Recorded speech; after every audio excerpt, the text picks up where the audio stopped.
If you wanted to actually see my model-like face,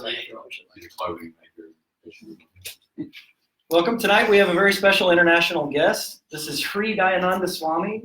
He does answer to H.D. Swami if you can get Sri Swami out, which is fine. H.D. Swami. And he's been traveling the world for 40 years, teaching yoga. No, it's actually almost 50. Almost 50 years. But I started at the age of, I started actually 2 years before I was born.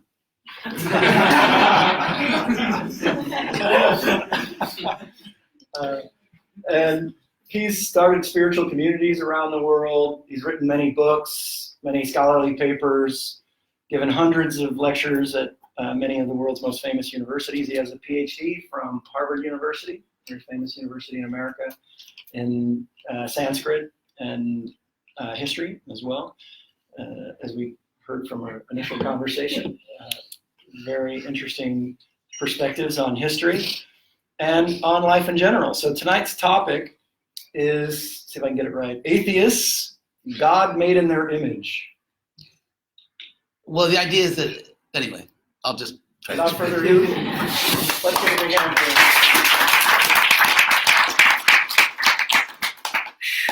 To go to work. So thank you all for coming.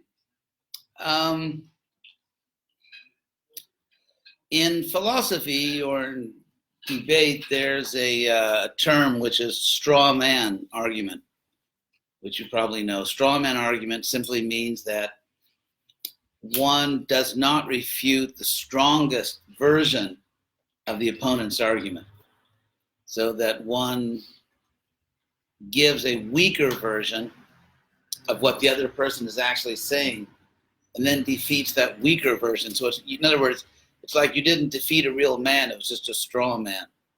So that's the term straw man argument. So I think trying to be objective here, and I think on philosophical grounds, I would contend that practically all the arguments against God are something like straw man arguments. And of course, there may be good arguments against bad versions or bad concepts of God. And so, but I don't think there, I mean, in other words, if someone puts forward an idea of God, which is just not a well thought out concept of God, there may be good arguments against that. And I'll give one example of what I mean by that. Somehow,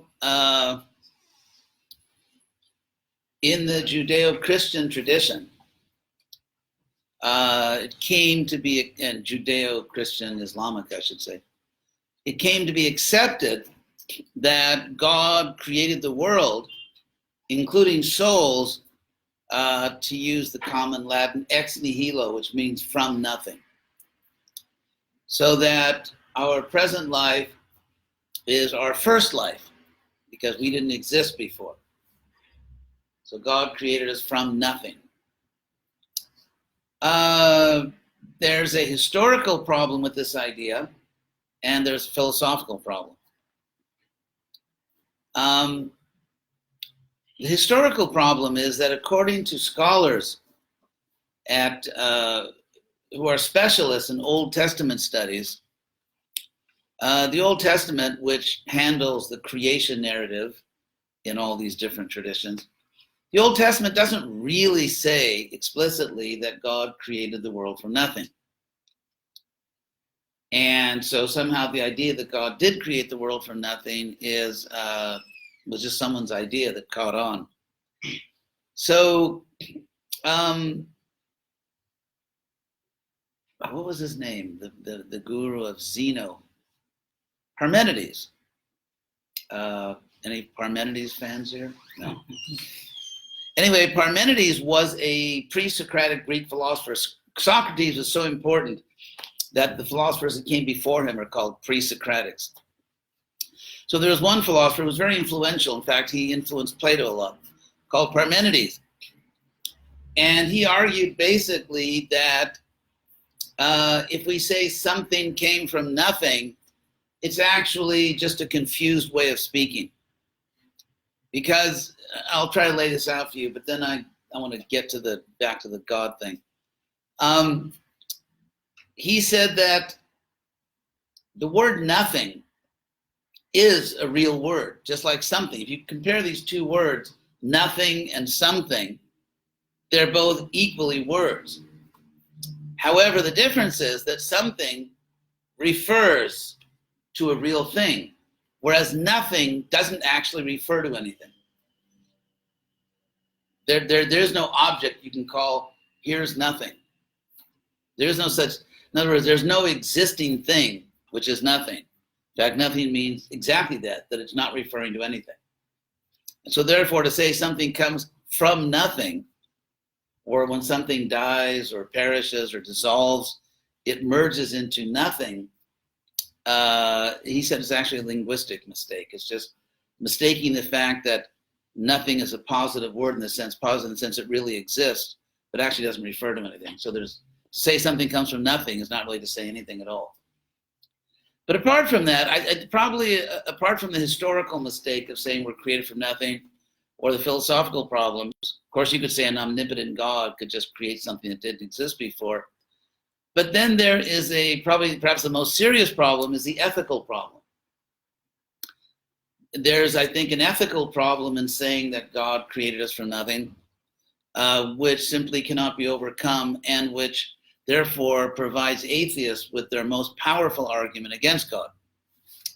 The ethical problem is that if this is our first life, and if we are created by a God who is, as one philosopher said, a triple O God, omnipotent, omniscient, and omnibenevolent. In other words, all good, all knowing, and all strong, all powerful. Then, this thing you've heard a million times. Why are some people suffering? Why are some people born in absolutely horrendous conditions? And some people are born in great conditions. Why are some apparently innocent people suffering, and some apparently very guilty people, people that really do bad things and then die happily in their sleep and leave billions of dollars to their children? So if we are trying to make moral sense of the universe or just the planet Earth, if we are trying to find on Earth a moral law, which, beyond human laws, that there's some type of cosmic or divine moral law which is being enforced so that people really get what they deserve, and if we also believe that everyone is born for the first time, this is our first life, then it's simply impossible to detect. It's impossible to demonstrate that, in fact, there is a divine moral law operating in the universe. Or as sometimes it's said, why do bad things happen to good people, or why do good things happen to bad people? So this in philosophy is called, technical term is theodicy, from the Greek word theos, which means God, from Sanskrit deva, and tk in Greek means justice. So is there justice in God? So again, if you believe that this is our first life, we did not have previous lives, and then there's no way in the world you can explain why there's so much injustice, actually huge amounts of injustice on God's watch, so to speak. And so this is probably the main argument of atheists against God. Now, this argument surfaces in different places in the world, including India, but the argument really has traction. It really is a good argument only when speaking about religions that came from the Middle East, which are, of course, Judaism, Christianity, Islam, for the simple reason that those religions have always taught, or at least have taught for a very long time, that this is our first life. Now, one interesting fact is that all the major world religions, and by major here, I don't mean they're the best ideas anyone ever had necessarily, but they've had major historical influence. The religions that have had the most, by far, the most powerful influence on human history, they only come from two places in the world. If you may think that, well, religions have popped up everywhere, and they have, but religions that really became important historically, whether they were good or bad, really only come from two parts of the world. They come from the Middle East, and they come from India. So I've already mentioned the three religions that come from the Middle East and from India. You have, of course, Hinduism and Buddhism, two of the main world religions, and other things like Jainism, which were powerful a few thousand years ago, but since have become very small in numbers. So on the eastern side, because Buddhism also, of course, came from India, on the eastern side, the religions that came from South Asia, or what we now call India and Pakistan and Nepal,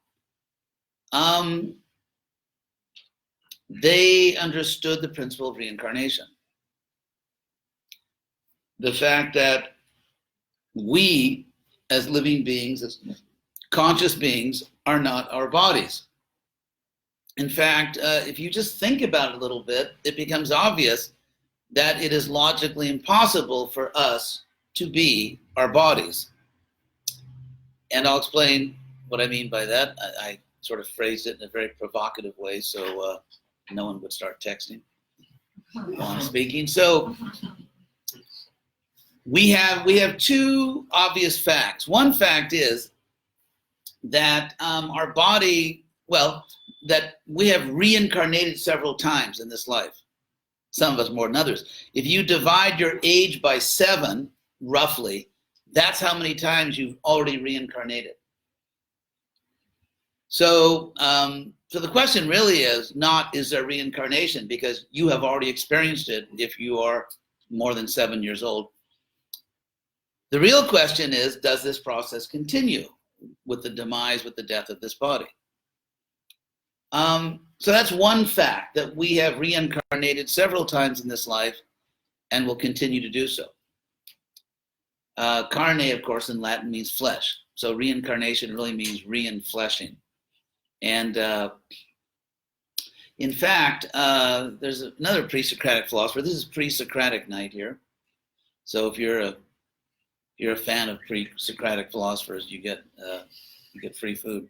Anyway, there's another pre-Socratic philosopher named Heraclitus, who is famous for having said that, and by the way, to understand this, Heraclitus was a contemporary of Buddha.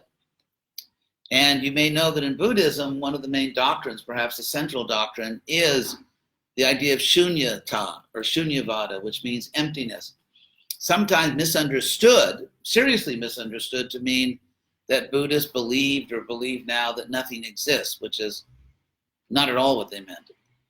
So that's not what they mean by voidism or emptiness. What they actually meant was that you cannot point to anything in this world, certainly not any physical object, that is one steady continuing object, because things are constantly changing. And, you know, just a little bit of atomic science will confirm that.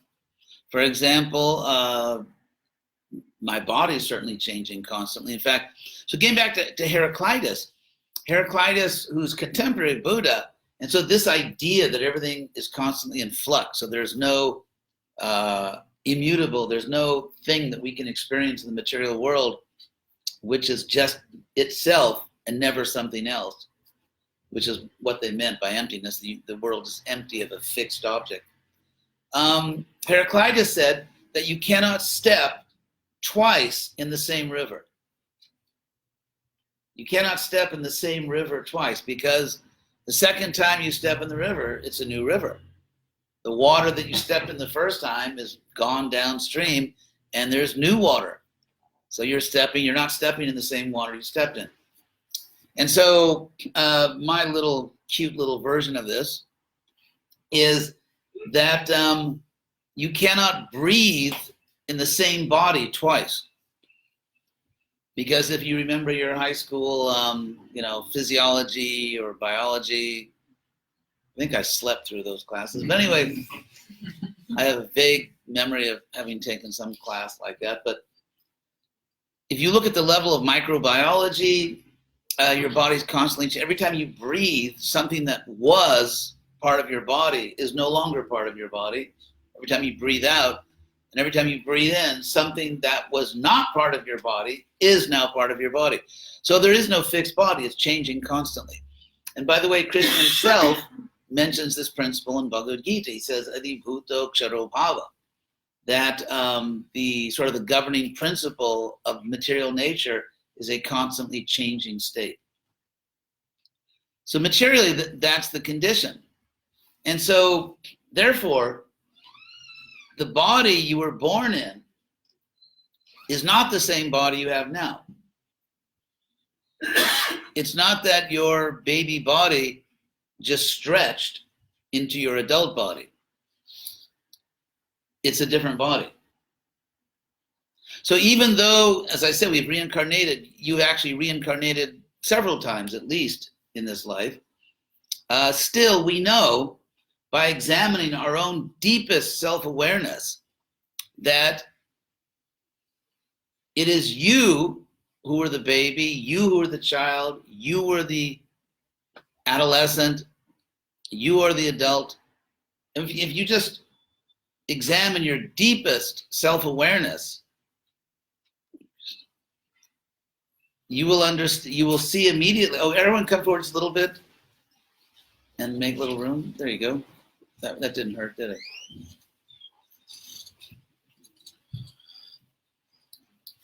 So if we examine our deepest self-awareness, we know that it was me. So again, this is not like really advanced science or something. It's very simple. You are the same person. The body is not the same body. Therefore, it's simply not possible that you are your body. It's just, sorry. If you were really, kind of had your hopes set on that, I hate to be the one to break this news to you. The good news is that if you were your body, you would have to die and probably maybe not exist anymore. Unless you believe in resurrection. Then bones shall rise again. So, but if we are the body, then you get the pleasure of annihilation. Whereas if you're not your body, then it opens up a whole new opportunity that you can actually exist forever. If you are not your body, you just have to figure out what you are. But now, so I mentioned this, so I'm going to get back to the main topic here. So you have certain traditions in the world who have taught that this is our first life. We didn't exist before. And therefore, as I said, if you care about being a rational human being, if you don't want to just be, let's say, a religious fanatic or just sentimental, and you actually, if it's important to you that what you do and believe makes sense and is logical, then you cannot explain the fact of all the apparent injustice in the world if this is our first life, and the idea that there's a God who is all good, all knowing, and all powerful. Because the simple atheistic argument, which is a valid argument, I think, if you're dealing with this idea of this is our first life, is that if God is all knowing, he knows that we're suffering. If God is all good, he wants to stop our suffering. If God is all powerful, he can stop our suffering. So therefore, an all-knowing, all good, all powerful God would stop everyone's suffering, but suffering doesn't stop. So therefore, there cannot exist a God who is all good, all knowing, and all powerful. Of course, little footnote here. This argument, of course, this atheistic argument would only be valid when talking about innocent people who are suffering. Because if someone is really a terrible person and then finally gets what they deserve, that's not so much of a philosophical problem.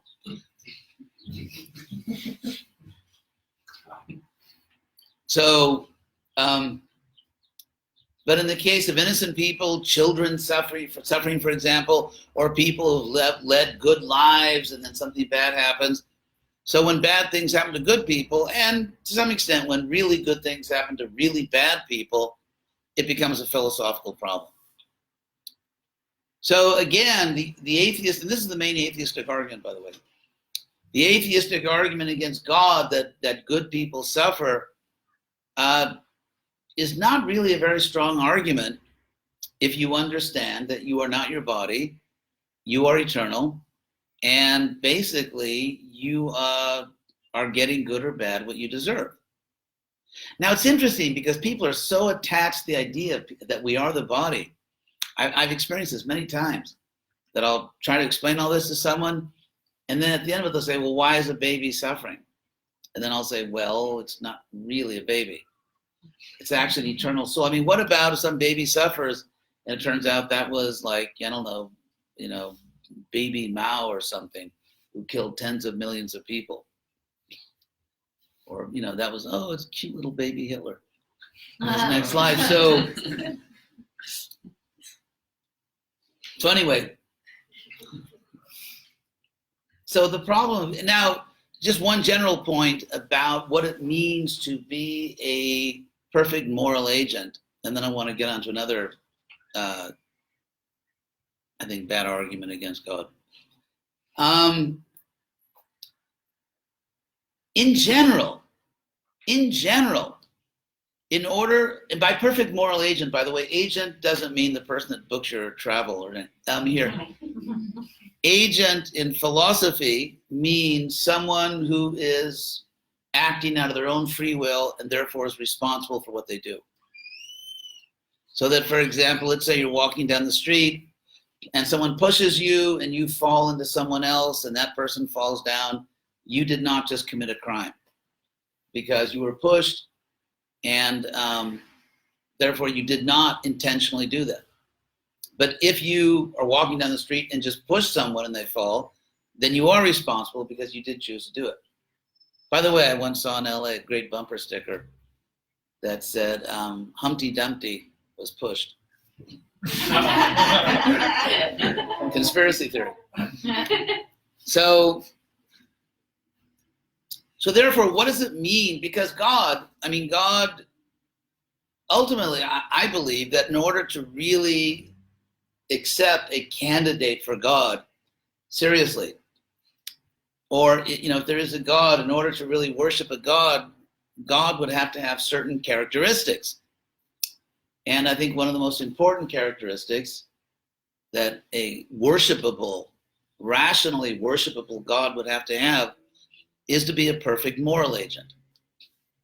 And perfect moral agent means that everything God does, and everything God does is intentional because no one forces God to act, that everything God does is morally justifiable.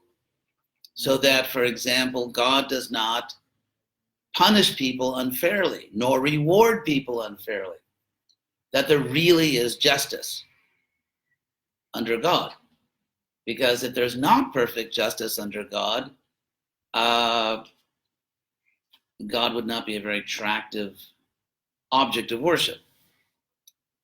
So what in general would have to be the case in order for us to accept anyone as a perfect moral agent? One thing is, and let's talk about the suffering thing, good people suffer.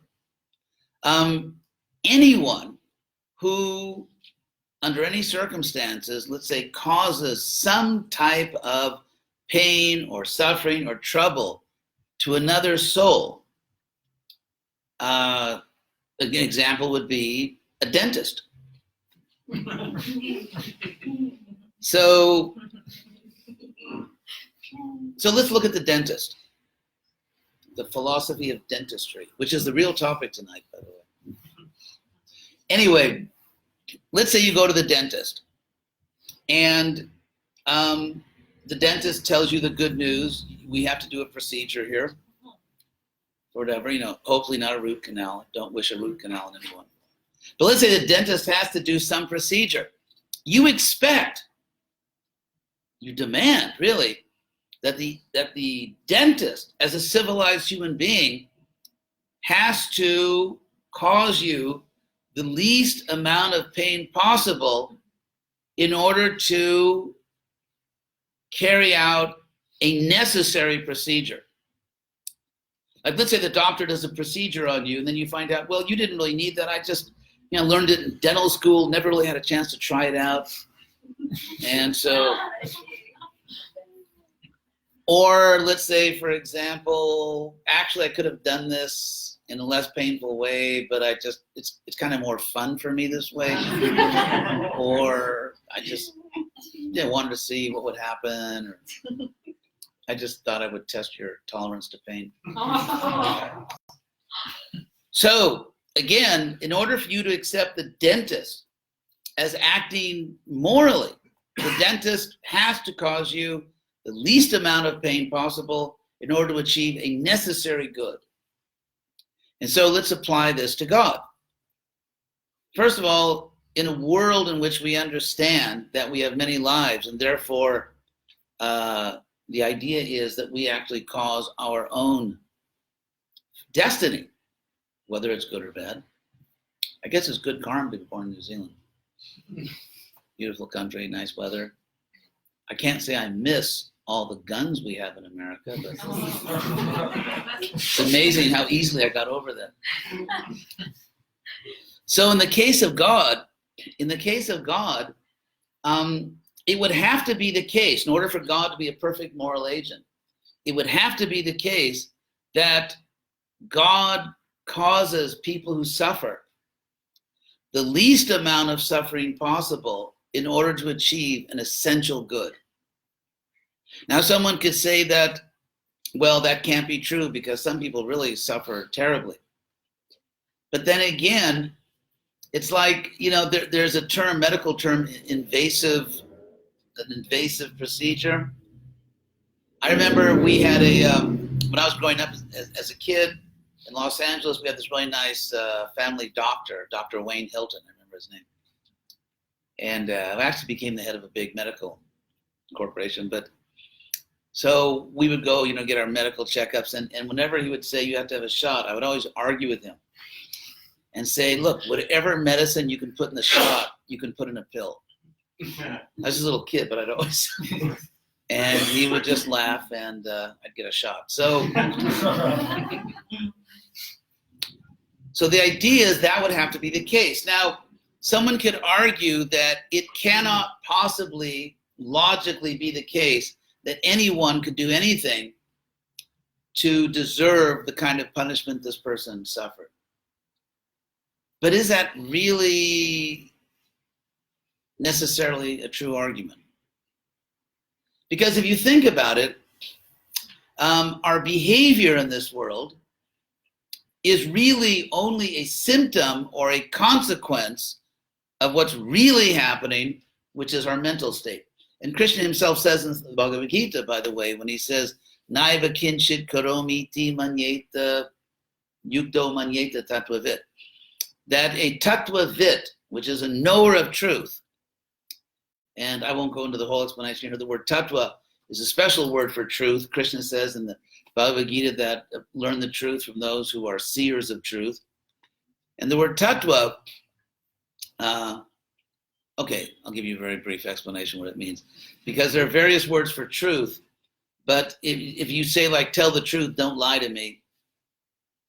Actually, that was a song by Paul Revere and the Raiders back in the 60s. Anyway, so if you just mean in Sanskrit, tell the truth, you poor guys, you don't know all these great 60s songs. Anyway, I'm here to help you. So if you just mean tell the truth, the word is satya, satyam, like the truth. But tattva, the word tat in Sanskrit, if you had an H, it's English, that, demonstrative pronoun. In other words, you say that when you're pointing something out, like that house, that person, that problem. And so therefore, because that is a demonstrative pronoun in this like highly sophisticated philosophical Sanskrit, it comes to mean a real thing, because you can't demonstrate something that doesn't exist. You cannot truthfully say that about something that doesn't exist. And so therefore it comes to mean just a real thing, as in Om Tat Sat. That's what the word tat means there. So when you add in Sanskrit the suffix twa, it's actually the same as adding in English ty, like let's say felicity or impossibility. So what does it mean to be an impossibility? It means a state of being impossible, or felicity, the state of being happy. So ty in English means the state of being something, same thing Sanskrit twa. So tattva means the state of being a real thing. And therefore it comes to mean one of the fundamental categories of real things.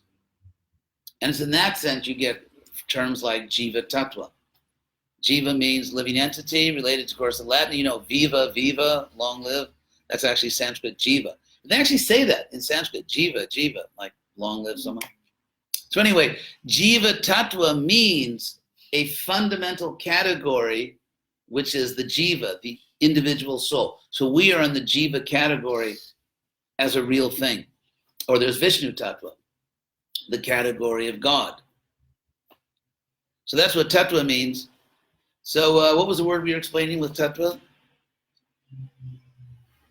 No one remembers? Truth. What? No, I was talking about. I got into tattva. I knew I shouldn't have done that. I just got into my grammar and forgot. But anyway, so talking about God as a moral agent. See if I remember what I was saying. Oh, I know. Krishna says tattva vit. I remembered it.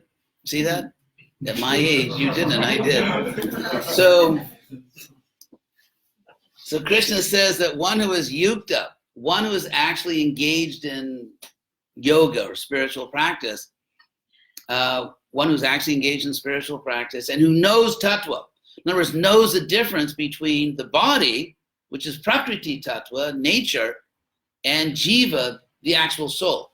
So if you know these categories, then you know that when the body is acting, you're not really doing anything. If you think when you do something with your body, anything, if you think that you really did it, that's a category mistake, because you are the soul inside the body. And therefore, what we are responsible for is our state of mind. Because people sometimes say, well, how can I learn from karma because I don't remember what I did in my past life? And this actually misses the point. Because let's say in my past life, I performed certain good deeds or bad deeds. The fact that my body carried out good and bad deeds is really just a consequence of the fact that my real actions as a soul were actions of consciousness. In other words, I made choices. I made conscious choices to move my body in a certain way, or not to act, perhaps when I should have acted. And so therefore, what karma is really focusing on is not just the body, because that was just, it's like, let's say someone shoots another person. That's a real American example. You gotta love the American way. So anyway, let's say someone shoots another person. They don't put the gun on trial. They put the person on trial. The NRA, National Rifle Association, which is does a remarkable amount of evil in the world, they're the ones sort of politically behind all these things, and so they have this saying, which is idiotic, which is that guns don't kill people, people kill people, which is of course absurd, because the real point is people with guns kill people. People without guns very rarely kill people. People with guns are usually the ones that kill people. But anyway, so you could say that, comparing that, like let's say you, the soul, you, by your own free will, choose to act in a certain way. So the details of what kind of body you had, what country you were in, or what planet you were on, that's just an external thing. What really happened and what you're really responsible for by karma is your state of mind, your conscious decision. For example, even legally, if, let's say, this person tells that other person to go steal and the person does it, the person who gave the order is legally responsible. It is criminal behavior to induce or command or force another person to commit a criminal act. And so the soul commands the body to act in a certain way. And therefore, even from the point of view of ordinary jurisprudence, the person who gave the command is responsible. And therefore, remembering all the little details of what you did, like what kind of body you had, was I good looking? You know, all that stuff, that's not really important. What is important is the state of mind. And the state of mind that produced certain kinds of behavior is still there. It's still available to you. It's still, of course, in yoga, it's called sanskaras, which is our deep mental states or conditioning. So it's not true that you're being punished for something you can't remember or have no access to. So therefore, how do I get the benefit of it if I don't remember what I'm being punished for? Actually, you do have access. Because if you go deep into your own consciousness, you can discover the mentality inside of yourself that produced a particular karmic reaction. So anyway, so the argument against God, the argument from evil, or the problem of evil in the world, which, the argument goes, means there cannot be a God who's all-knowing, all-good, and all-powerful, only works in a system in which one assumes that we are created from nothing for the first time in this life. I want to get to a more specific argument against God. In a sense, not merely an argument against God, but an argument against a personal God, and an argument specifically against a personal God who has a form, such as Krishna, our guy.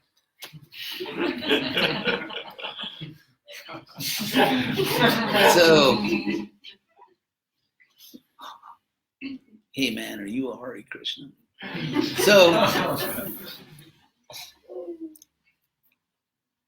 So what I'd like to do is speak philosophically about the idea of form. Because the typical argument goes, and I think it's ultimately not a valid argument, the argument goes that forms are limiting. God is unlimited, ergo, therefore God doesn't have a form. Because an unlimited being cannot have limiting characteristics. That's the basic argument, right? So let us explore that argument philosophically. First of all, I read in a book once, there was an interesting group of people back in ancient Greece, go back to Greece again, called the Orphics, who I guess worshipped Orpheus. And they had a very interesting take, a very interesting conception of take on form. They argued that actually form breaks limits. And I'll give you a few examples.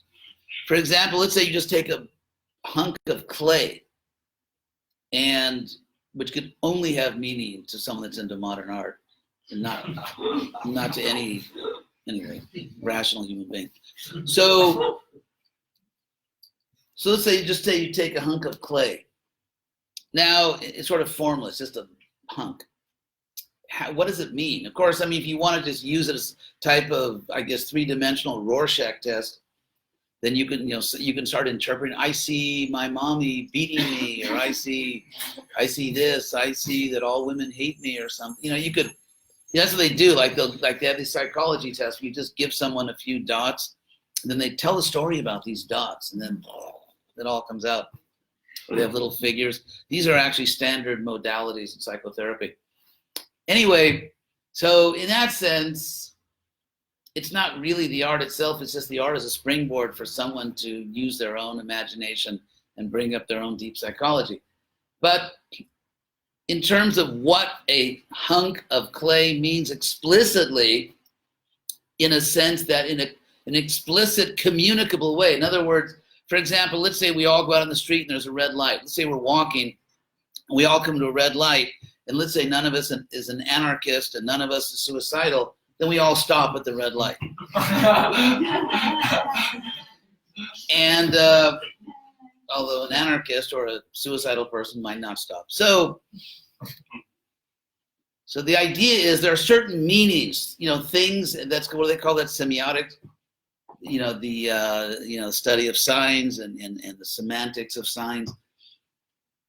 Anyway, forget all that. So the idea is when we say a hunk of clay, that clay has very, very, very little meaning in terms of something which any normal person can understand. If you want to bestow upon it some wildly individualistic meaning that comes from only you would understand, have fun.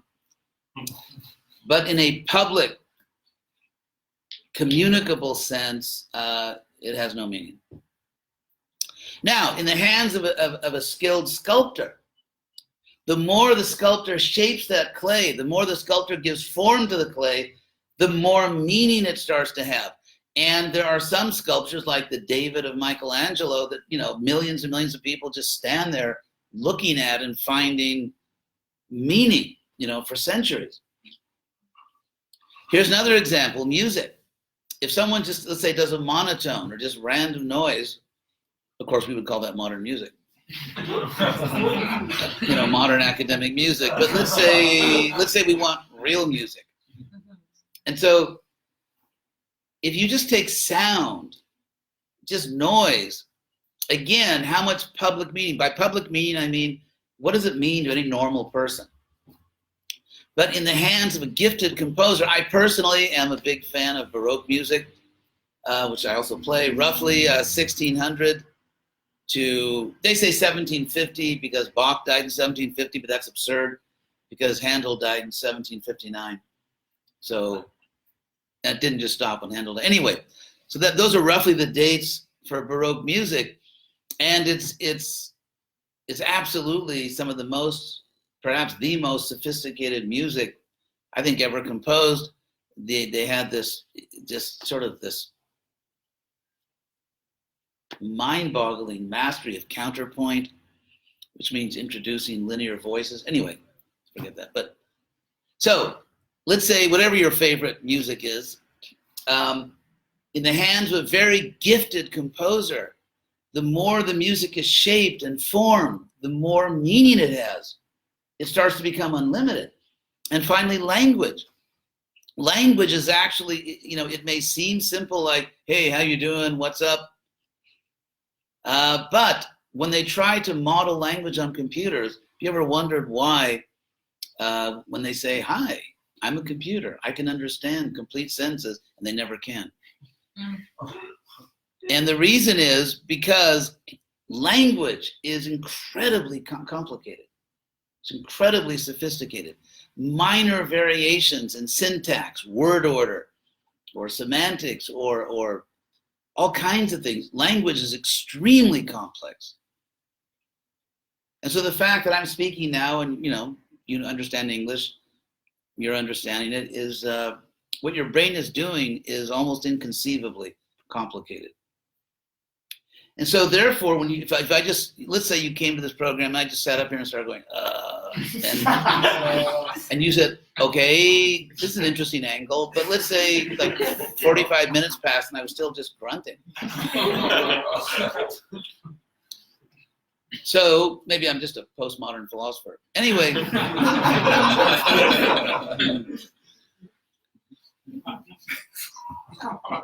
But the idea is the more we can shape sound, shape it grammatically, semantically, syntactically, there's no limit to what you can express. So this was the Orphic idea that form actually breaks down limits.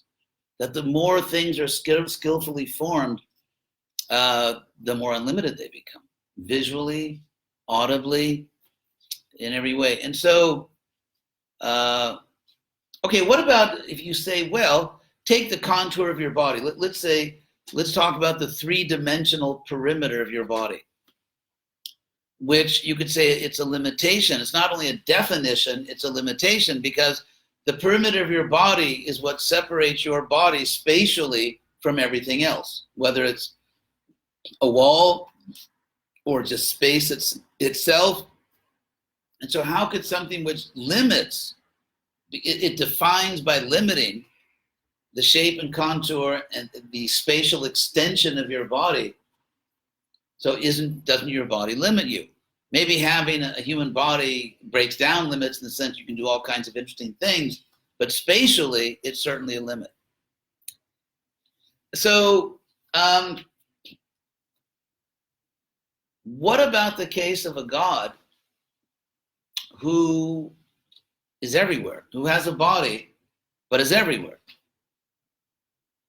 And so therefore, or for example, you cannot say sanely, I mean logically, you cannot say that at the same time, in the same relevant sense, you are in the room and the room is in you. I mean, don't try this at home, you can hurt yourself.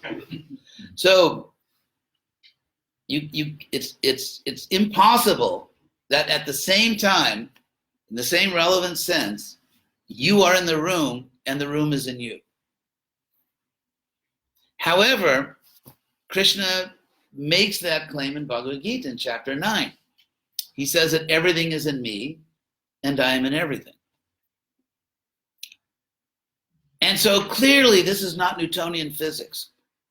It's not even quantum, physics. This is a transcendental physics in which everything operates according to other rules. And so if you study, in other words, what I want to say is the people who for thousands of years have been studying and serving Krishna, they're not just sort of pre-philosophical numbskulls. They're not people that just never knew that forms are limiting. Oh my God, no one ever told me that. I guess I wasted my life chanting Hare Krishna. It's really the problem is that the arguments against God having form are naive and not very philosophical, actually. People just kind of say it without really giving arguments. So someone could say, well, Krishna's form is limiting because he's blue, he's not other colors. So, he's not a rainbow deity. But the fact is that Krishna has unlimited forms. For example, the Brahma Samhita says, oh my God, Advaitam, I got it. Advaitam Achyuti Manadi Mananta Rupam. That Krishna is Advaita. He's not, there's no duality between himself and his form. I mean, it's not that in Krishna's case, he's not his body. Krishna actually is his body. So there's no duality there. And Achyutam, infallible, Advaitam Achyutam, Anadim, beginningless, Krishna's beginningless, and Anantarupa, he has infinite forms. And so one could argue that it's true that if you look at you can't look at all the forms of Krishna because you haven't got that much time. And he has infinite forms, but one could say that you will find every possible geometric shape and form within all of Krishna's incarnations, every color, everything. And so Krishna is within everything, everything's within Krishna. So this is not a naive, pre-philosophical religious claim. It's actually based on a very deep understanding of the nature of reality. So again, this argument that, there cannot be a God with a form because blah, blah, blah, there is a response to that. it's not really a knockout argument. So, as far as another argument against God, perhaps, would be that people claim to be representing God do bad things sometimes. Well, people claiming to represent everything do bad things. People claiming to represent atheism in the 20th century, murdered about 100 million innocent people, maybe 200 million. So, because after all, the Nazis were not like pious Christians, and Mao was an atheist. Khmer Rouge that murdered 20% of the population of Cambodia, 20%. Basically, anyone that had over a high school education. It's and that didn't kind of dumb themselves down very quickly and very convincingly. I mean, New Zealand has roughly 5 million people, and so imagine I would never wish this upon you. Imagine if in New Zealand, I mean, recently, just a couple of days ago, there was some poor girl from England that was killed. It was like a national trauma. Imagine someone that killed 1 million Kiwis. Like 1 million. That's what atheists did in Cambodia in the 20th century. They killed 20% of the country. Mao killed God knows how many tens of millions. It's very interesting because some people, especially sort of, intellectual academic types, think that Marxism is still kind of a little sexy, at least. But in fact, people claiming to be following Marx or communism killed between 10 and 20 times more people than Hitler. So if you think it's cool to be a Marxist, it's maybe it's even more cool to be a Nazi, because after all, they killed a lot less people. So anyway, I don't think I need to comment on this, on the just the brilliant insight of certain people in our society. So again, the argument that people representing religion have done bad things, hey, people do bad things representing everything. Basically, wherever power lies, if there's power in an atheistic movement like the Bolshevik movement or Marxism, then people that get power will do bad things. If there's power in religion, some people will try to get that power and they'll do bad things. So anyway, maybe I'll stop here, and if anyone has another argument they'd like to discuss against God, we could have some fun.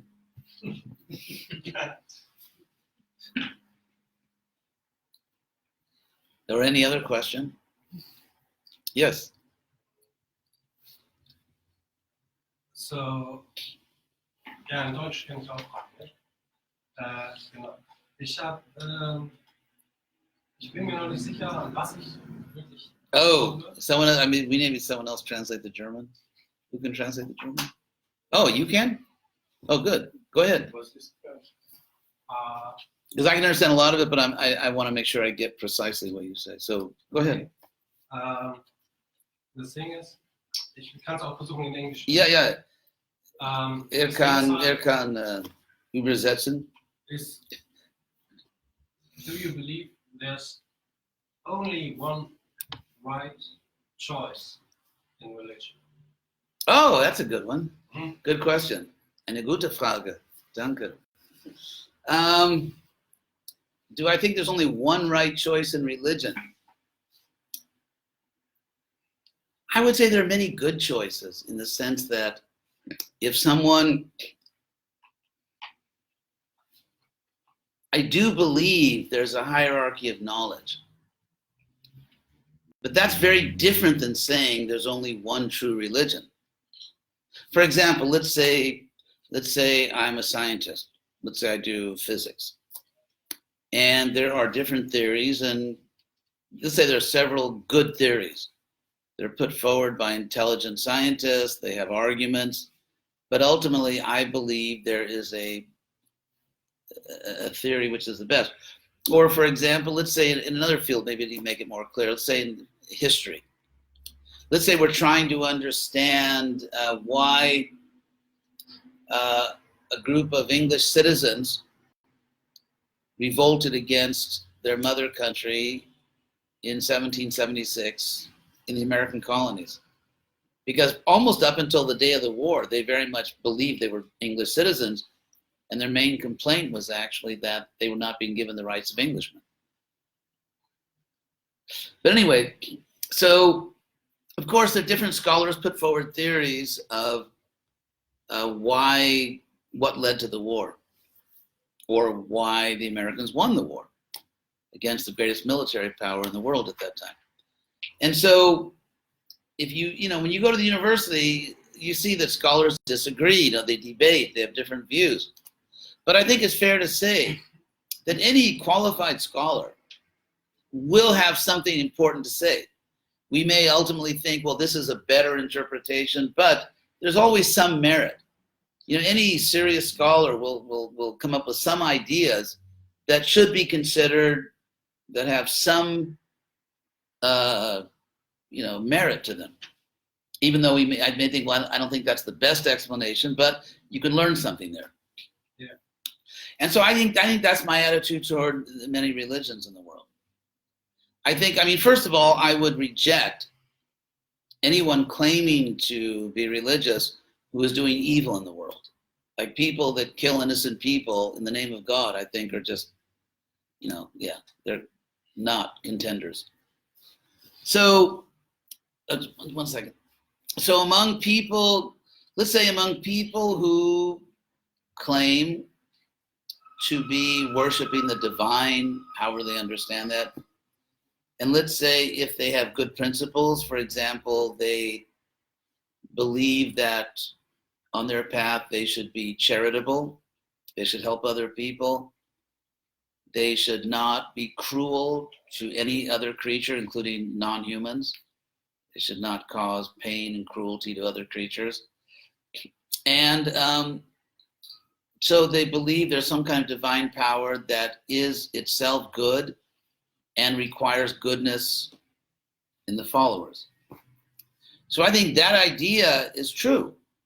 And so anyone that has some version of that is doing good in the world, or I think they're making progress in their own life.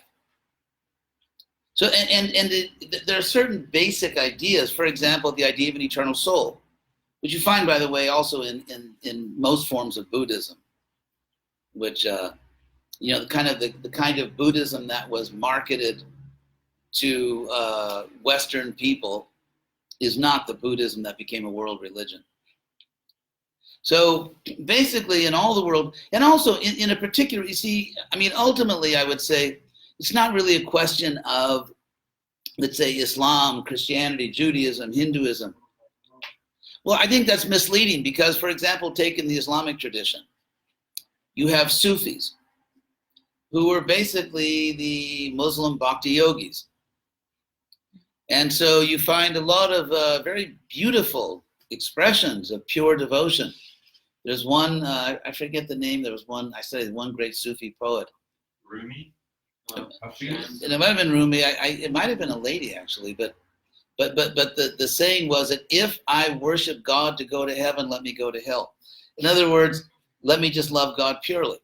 Or in fact, if you look, there are, for example, if you look at medieval Judaism, although Maimonides is like the big hero for many Jews, I think he was not the actual hero.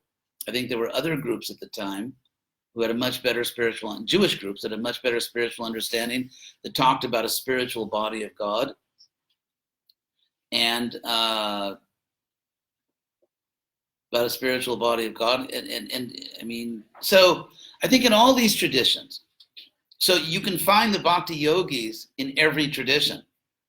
And the bhakti yogis in every tradition, those who are really devoted and have a serious spiritual practice to devote themselves fully to God, whether it's in a Christian tradition, Jewish, Muslim, Hindu, Buddhist, whatever, those people, I would say, have a lot more in common often than they have in common with other people in their own religion. And so what's interesting about the Bhagavad Gita is that it doesn't give anything like sectarian religion. Krishna is not a jealous God. And so Krishna talks about different spiritual paths like bhakti or gyan, where you just try to cultivate knowledge. And in every religion, you will find people that try to understand the absolute intellectually or through philosophy or theology. So as far as like if you imagine knowledge like a pyramid, and so at the base of the pyramid there are lots of people. So for example, all the people in the world who understand in some way or other that there's a God, so they all agree on that.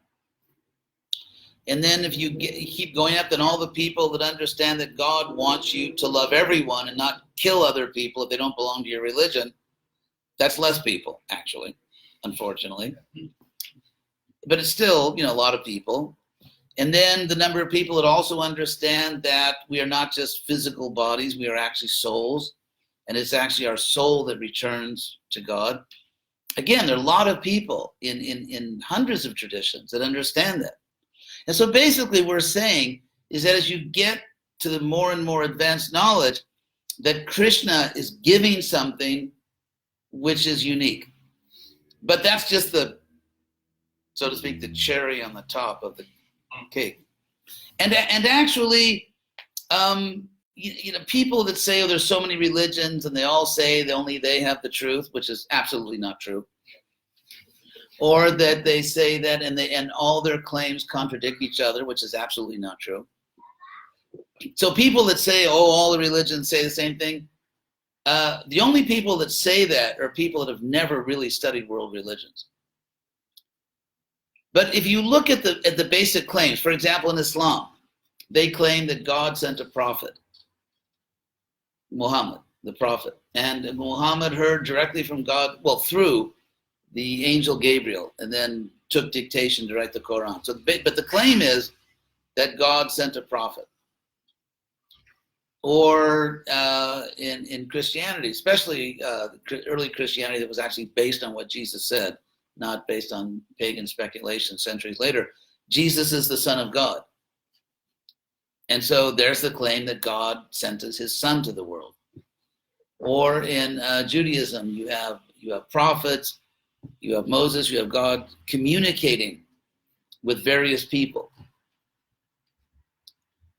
The claim that God himself actually came to this world and lived a full life in this world, that claim is only made by one tradition. So it's not that someone else is saying, no, God came to this world and he spoke this book. No, God came to the world. No, there's only one tradition that actually says that. And so in promoting this idea, we're not actually contradicting any other religion. We're not competing with any other religion. And so that's how I see it. Yeah. Mag nichts. Yes. I just have a question. At the beginning, you said that something cannot come from nothing. When you're describing like atheists and how they would question you, then my question would be, how did Krishna start everything? How did the world come to be? Yes. And then I guess, yeah, how did Krishna come? First of all, the world or ourselves. Krishna says in the Bhagavad Gita, chapter 13, Prakriting Purusham Chaiva Vidhinadi Ubhavapi. Know that both material nature and souls are beginningless. So everything that exists is either God or the energy of God. What's that? Sound, vibration, and form. We were created through sound, then vibration. Yeah, but I'm kind of going at this from a different angle right now. Thank you. So So everything that exists is either God or God's energy. And it's in that sense that we get the statement in Bhagavad Gita, Vasudeva Sarvamiti, that one who finally is enlightened understands that Vasudeva Krishna is everything. Not that I am God, but in the sense that I am God's energy. So in that sense, there's nothing but God and his energy. So because God has always existed, we are conditioned in this world, because we've been in this world for a while, and in this world, everything begins and ends. And so we're conditioned to think that that's kind of normal. But actually, it's not normal. It's just the material world. For example, let's say you go to a movie. And in the movie, the movie begins and ends. It's a nice story, it begins, and then the movie ends. Within, 2 hours or less, a normal movie. But you existed before the movie started, and you existed after the movie ends. And so in that sense, this world is this type of theater. And so it's only in this world that things appear to begin and end. And even the energy itself, the material energy, has always existed in different forms. So because everything is God's energy and God has always existed, there never was a time when God had less energy than he does now. And so his energy has always existed. So everything that exists now has always existed. And the difference between souls and nature is that, for example, let's say the energy, the atoms or molecules in this water bottle, it's plastic, in the bottle and the water has always existed.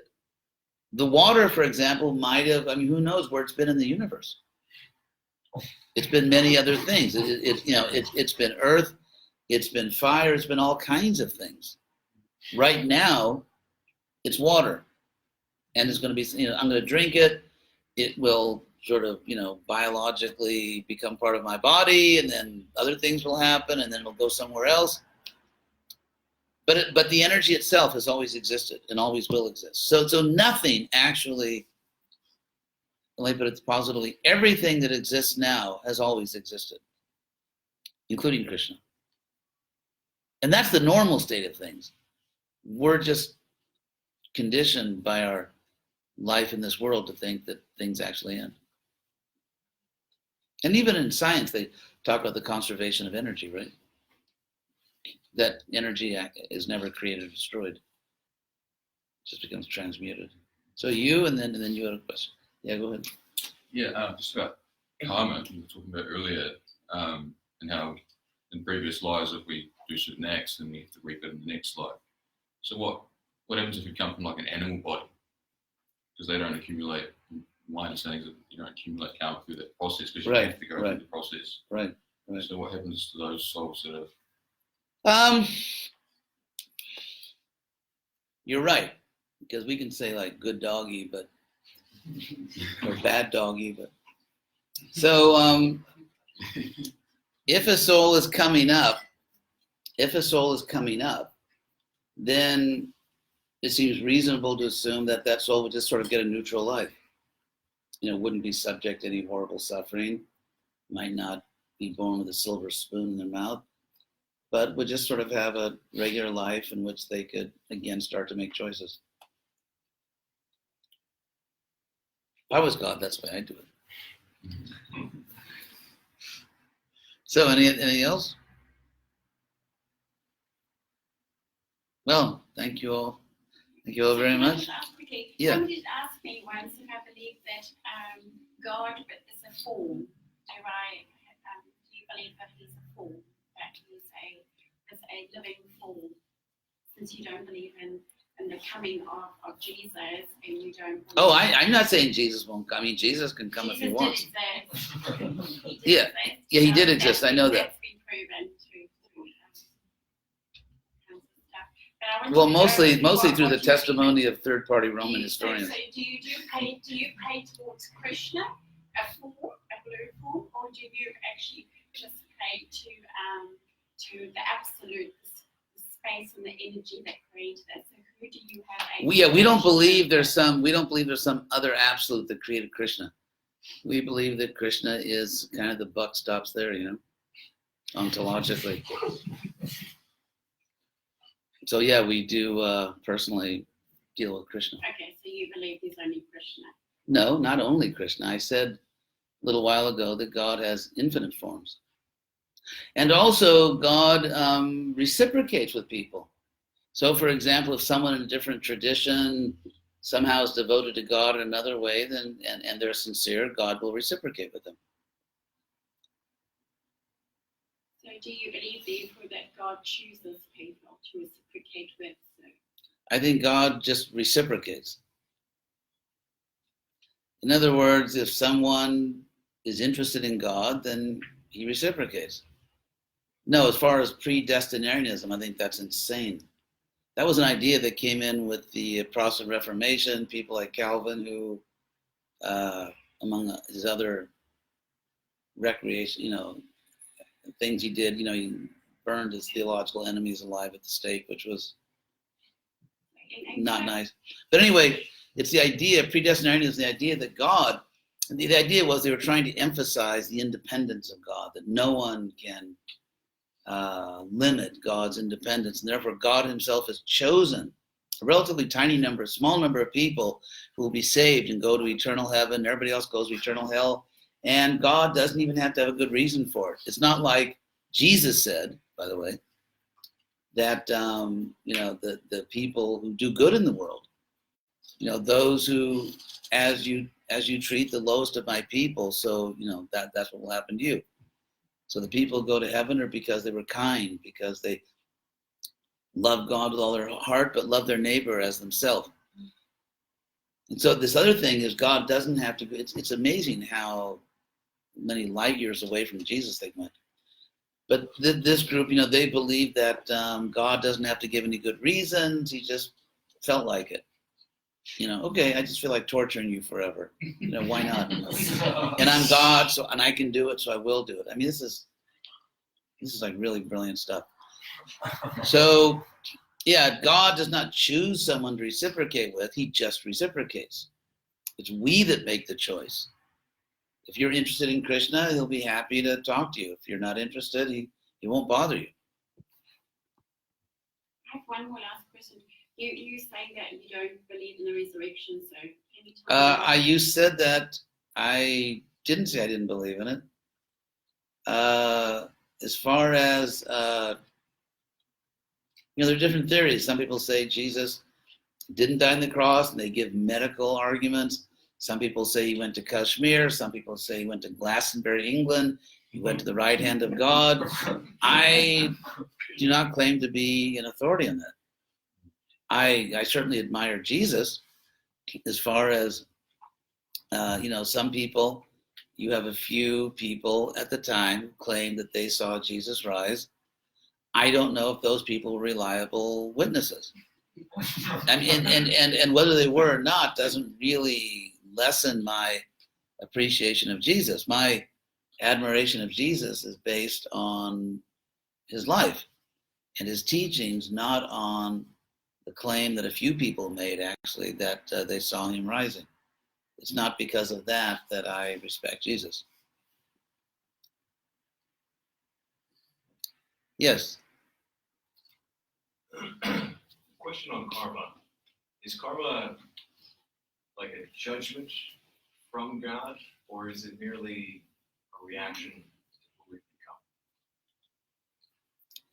Is Judgment say it again one time? Judgment. I was just thinking of Judgment Day, one of the Terminator movies. Is Go ahead. karma, Yes. a judgment from God or a reaction to who we become? It's both.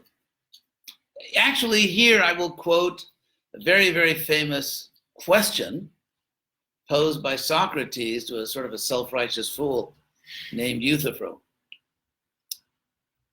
And this is what he asked Euthyphro. This is very famous in Western philosophy. He said, do the gods love certain actions because they are, or no, he said, are certain actions good?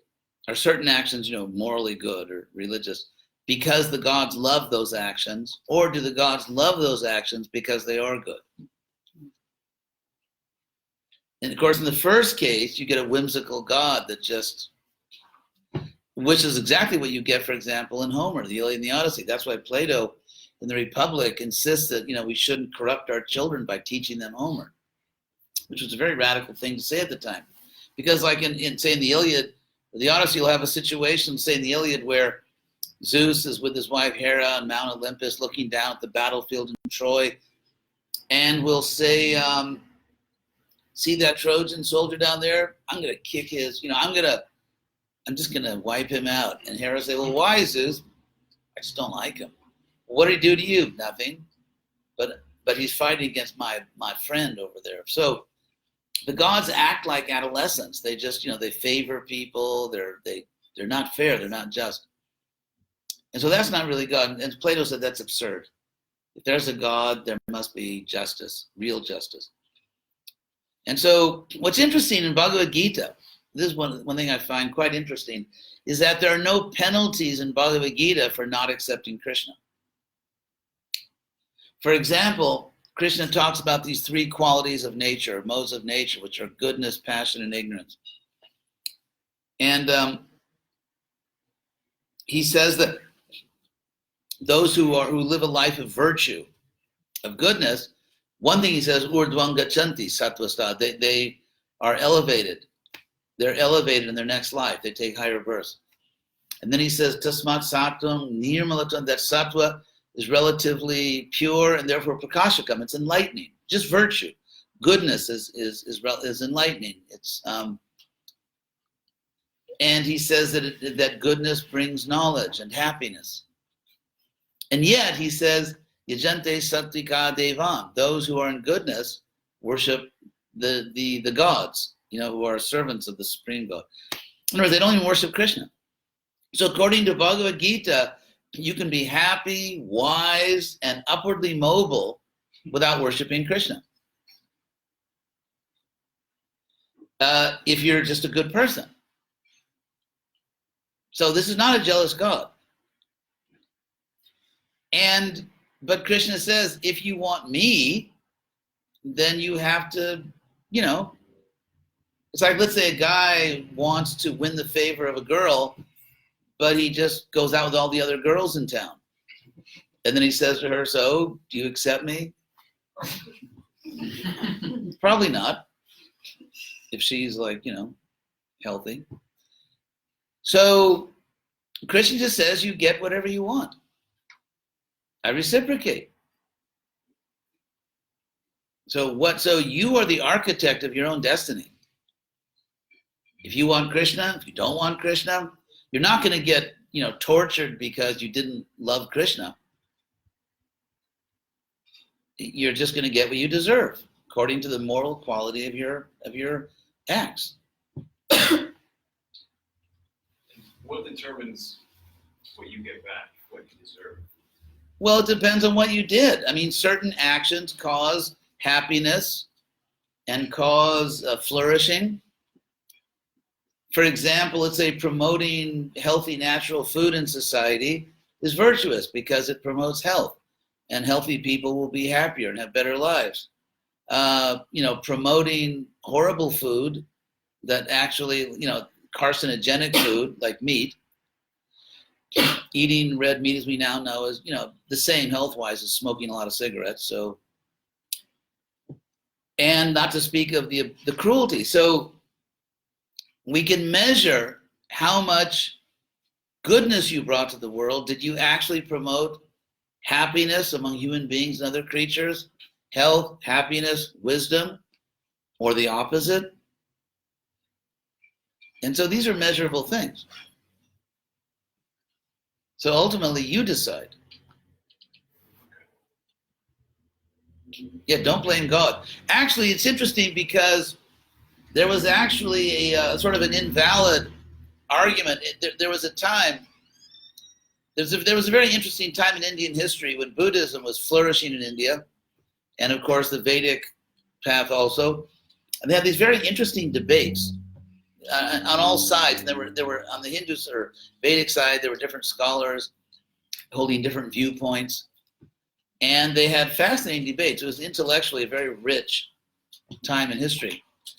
And one of the arguments given by the Buddhists against the Vaishnavas, those who worship Krishna, was actually not a correct argument. They said that in Buddhism, because the Buddhists accepted karma, so they said in Buddhism you just get what you deserve, whereas in Hinduism you are subjected to the whims of gods and goddesses.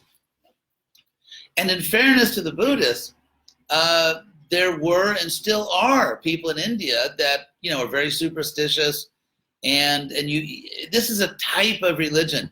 You find it in Europe, in the pagan world, bless you, in the pagan world, and also you find it even in the Middle Ages for various reasons, kind of like this magical Harry Potter worldview, where bad things can happen to you, not because you did something bad, because you stepped on the wrong plant, or you sneezed on a Wednesday facing north. And nonsense like that could never enter into the Hare Krishna movement. And so it's kind of this sort of magical stuff where you get punished or rewarded not because of the moral quality of what you do, but just because of all these magical forces that you trigger or invoke and so on. And of course, India is up to here with this stuff. And some of our more thoughtful devotees kind of, bring that stuff back to the Western world to help rationalize us. So like, if you step on a line or this, just all kinds of crazy things that have absolutely zero ethical component. It has nothing to do with helping yourself or others or harming yourself or others. It's just this magical world of, all these unseen forces. And so this totally non-ethical Harry Potter version of punishment and reward is not at all what Krishna teaches. That's not at all what Krishna teaches. And so therefore the argument of the Buddhists, it was a valid argument against some forms of Hinduism that were sort of Harry Potterites, even in ancient India. However, it's not a valid argument against what we're doing. It has no place in the Bhagavad Gita. Because in the Bhagavad Gita, what you get absolutely just depends on the quality of what you do. It's not about, and as far as even worshiping the devas, we call the demigods, you could say, well, you have to worship. No, because first of all, the word worship, Krishna actually doesn't say worship.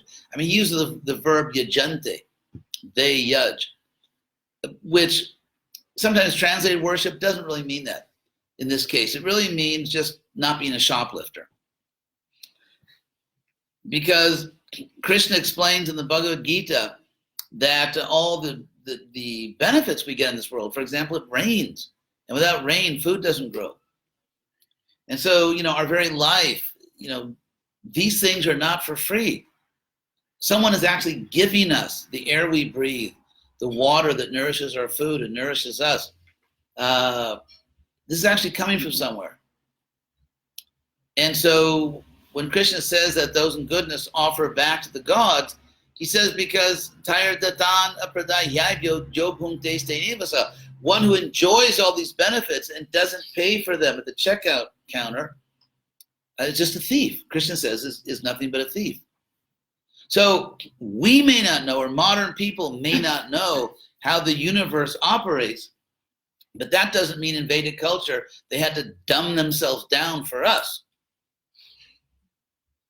Because what we find actually in all ancient civilizations, whether it's the Greek civilization, or ancient cultures in other parts of the world, certainly in India, is that there were previous ages, people were more advanced, and they actually had communication with other beings. And so over time, this stuff the stories degrade and degenerate until it becomes seen as mythology. But mythology, what we call mythology, is just a corrupted version of what was actual history. So therefore, when Krishna says that you have to offer back to these people, all he's saying is don't walk out of the supermarket without paying. Don't go to the store load up your trolley, and then just walk out without paying. That's what he's saying. But apart from that, apart from not being a shoplifter, there are no quote unquote religious requirements if you're just a good person. But if you want to live with Krishna, if you want to go to Krishna's world, then you have to show some interest in Krishna. It's like if you apply for, say, a prestigious university, which is very competitive, hard to get in, and they say, and you write in your essay that I don't really care very much about going to your university. I thought I might do you guys a favor. You're not going to get in. And so, I mean, how many good friends do you have that you really, keep as your good friends who are not really interested in you? These totally asymmetrical relationships where all the friendship is on one side and the other side there's nothing but sort of indifference, even abuse. Right? I mean, you don't want to be in a relationship like that. And so in the same way, why would Krishna reveal himself to someone who's not interested in Krishna? We don't do that. I mean, there are people, I guess, who are, go on television, tell the whole world all their life secrets and everything, but I'm not one of those people. Yes. We've got one more question. We'll just make that one the last question. It's not going to be a riot if we only have one more question. Everybody okay with that? There's dinner coming. Dinner. Sorry, I know I'm holding everybody back. That's all right. But trying to understand the distinction between, you said punishment. So if it's a punishment or if it's something that we're more in control of? What we call punishment ultimately in an enlightened society, certainly in God's system, punishment is simply a way of educating you. For example, what child psychology proves is that children need two things.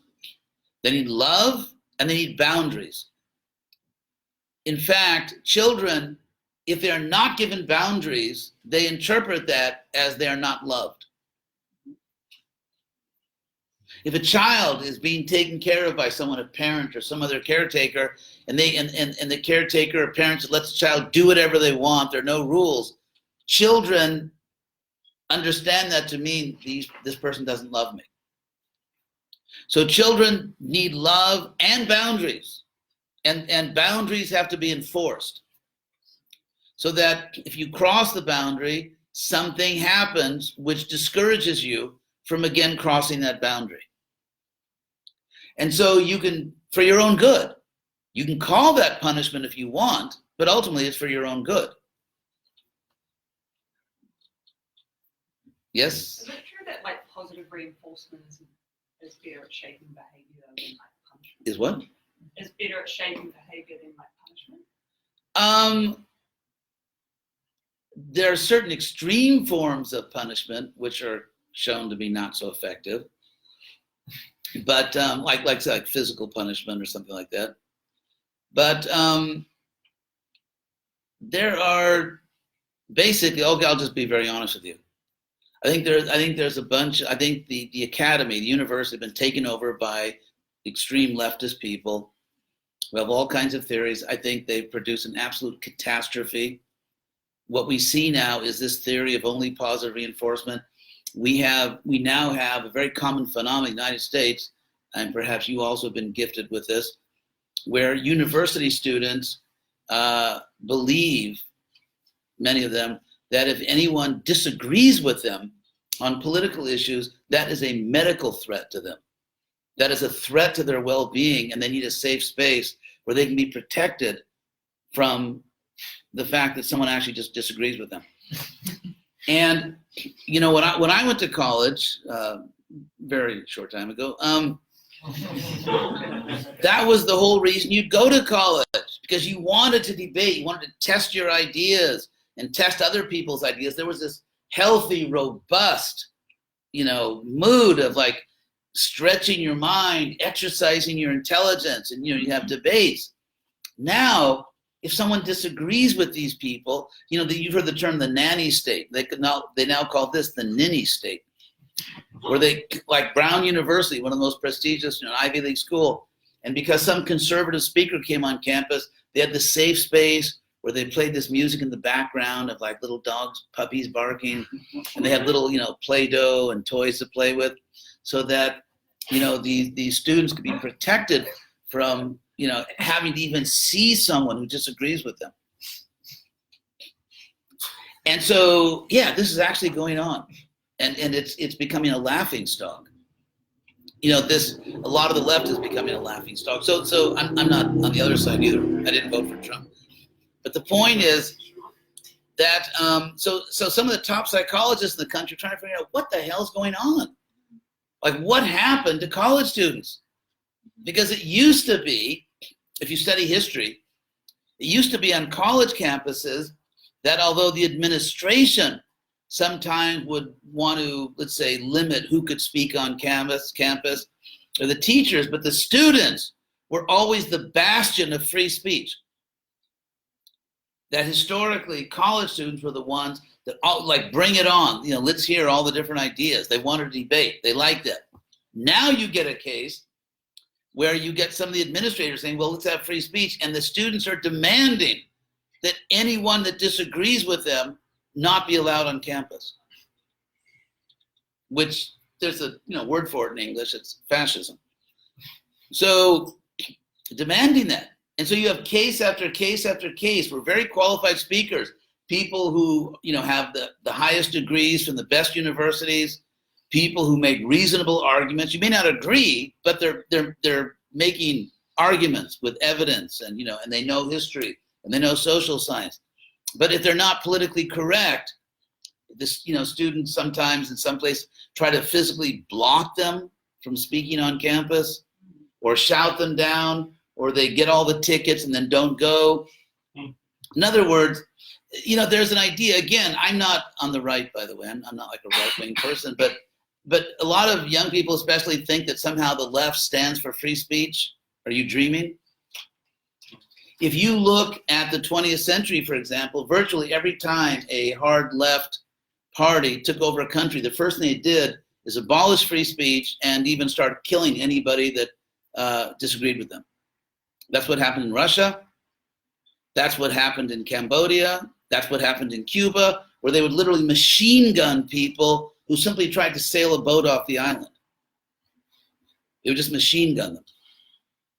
Prison states. And so, I don't know how I got into that, but I thought I just, I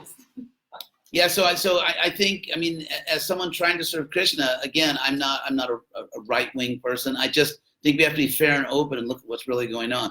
So that idea that only positive, of course positive reinforcement, but only positive, that's coming from these people who have created a generation of college students who find that if anyone disagrees with them, that is a serious medical threat to them.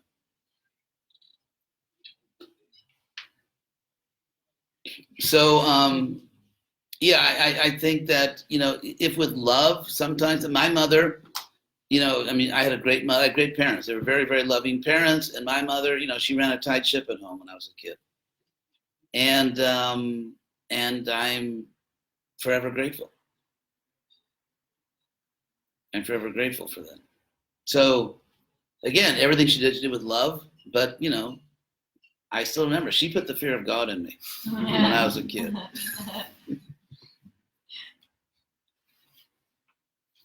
Anybody's not going to be able to eat if they don't have one more question? Anyone going to sue us? No, that's in America. Right. So, thank you all. Yeah, last thing? Okay, thank you all very much. Stand